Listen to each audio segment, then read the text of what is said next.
Welcome back to my channel. तो आज के इस नए वीडियो में आप सभी का स्वागत है। तो आज हम लोग बात करेंगे कि झारखंड बीएससी नर्सिंग 2025 में जो भी देना चाहते हैं उनके लिए क्या क्या इम्पोर्टेंट चीज़ें हैं जो इम्पोर्टेंट जानना चाहिए। जैसे कि आपका एज लिमिट क्या रहता है, एजुकेशन क्वालिफिकेशन यानी कि एलिजिबिलिटी क्राइटेरिया क्या रहता है, डॉक्यूमेंट क्या क्या लगता है, ठीक है। इसके बाद फिर आपका एग्ज़ाम कब होगा, है ना, फॉर्म कब आएगा, फिर काउंसलिंग प्रोसेस क्या होता है, ये सारी चीज़ें मैं बात करेंगे, ठीक है।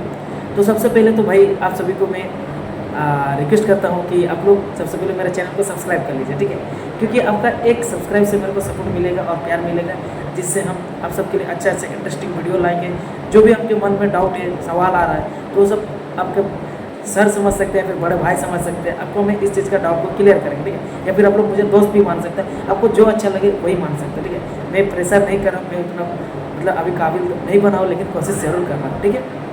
देखिए, सबसे पहले तो बीएससी नर्सिंग के बारे में मैं बता दूँ। देखिए, बीएससी नर्सिंग जो भी करना चाहते हैं, एक नर्सिंग कोर्स है, ठीक है, और ये बैचलर्स डिग्री यूजी कोर्स है। इसके करने के बाद जो है आप अच्छा खासा अपना फ्यूचर बना सकते हैं। बहुत स्कोप है इसमें, आने वाले समय में बहुत ज़्यादा डिमांड भी है इसका।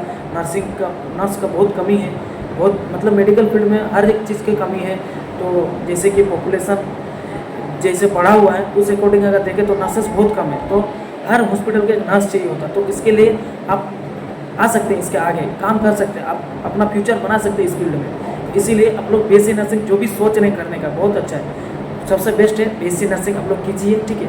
अच्छा है, अगर आप एमबीबीएस नहीं कर पा रहे तो बीएससी नर्सिंग बहुत बेस्ट है, ठीक है, क्योंकि इसके बाद आप नॉर्सेट का भी एग्जाम दे सकते हैं, ठीक है। देखिए भाई, थोड़ा सा मैं आप लोग को बोलता हूँ, तो थोड़ा आप लोग टॉलरेट कर लीजिए, थोड़ा बात सुन लीजिए मेरा, क्योंकि भाषण मानना भी जरूरी है, वरना आप लोग आओगे कुछ पता नहीं रहेगा, तो आप लोग नहीं तो ऐसा सोचोगे कि कोर्स के बारे में, अरे भाई जल्दी बोलना, बकचोदी क्या कर रहा है, ऐसा सोचोगे। लेकिन ऐसा बात नहीं है, थोड़ा बकचोदी करना भी जरूरी है, ठीक है ना। बिना बकचोदी कोई समझ नहीं आएगा, ठीक है ना। इसीलिए थोड़ा इसको साइड में लेना, ठीक है भाई, और खुश रहना हमेशा, ठीक है। तो भाई देखो, सबसे पहले मैं बात करता हूँ आपको, जैसे कि इसमें एलिजिबिलिटी क्राइटेरिया क्या चाहिए, कोर्स का आपको बता दें। एलिजिबिलिटी देखिए, सबसे पहले तो आप लोग 12 पास होना जरूरी है, वो भी आपका पीसीबी से। पीसीबी यानी कि फिजिक्स केमिस्ट्री और बायोलॉजी साइंस से आपका क्वालिफिकेशन होना चाहिए।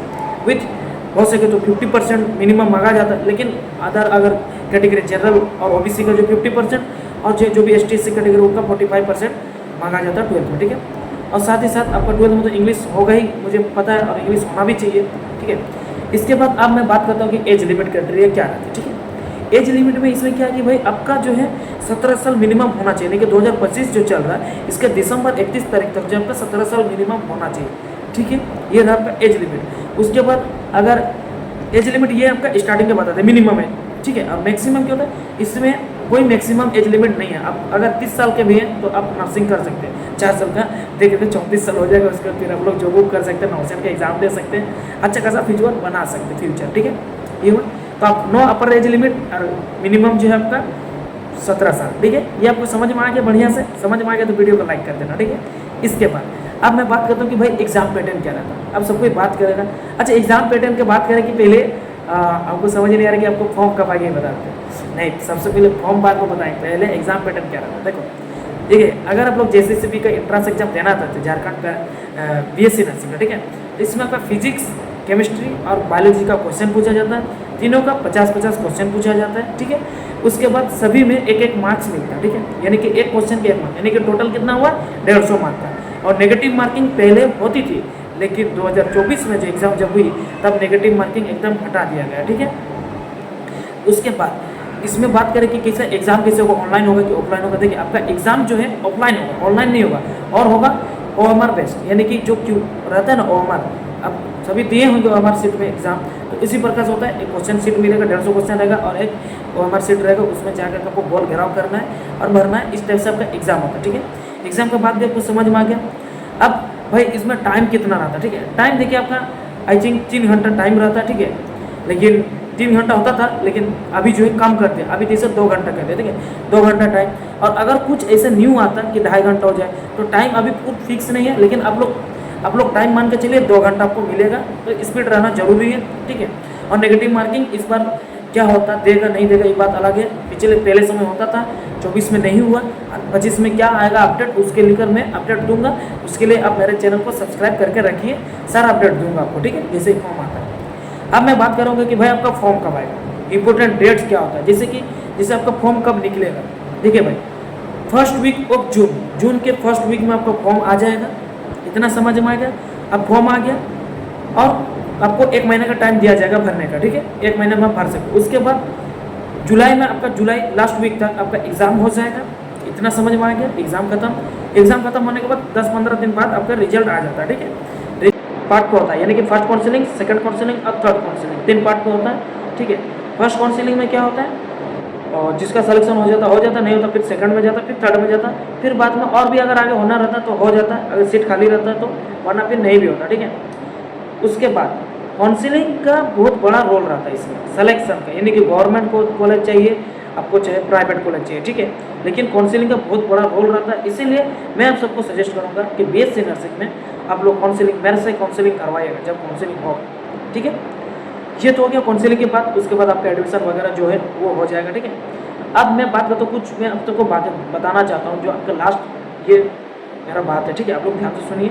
देखिए, एग्जाम के बारे में सब कुछ जान लें, लेकिन कुछ डॉक्यूमेंट होता है, डॉक्यूमेंट आपको सबसे पहले प्रिपेयर करना। अगर आप जनरल से तो आपको कोई दिक्कत नहीं, ईडब्ल्यूएस अगर आपके पास है तो ईडब्ल्यूएस का रखे रहिएगा, वो भी लेटेस्ट बना के रखिएगा, ठीक है। उसके बाद कास्ट सर्टिफिकेट बना के रखिए, ये इंपॉर्टेंट हुआ, ठीक है। उसके बाद फिर आपका रेसिडेंशियल तो एकदम मैंडेटरी है, ठीक है।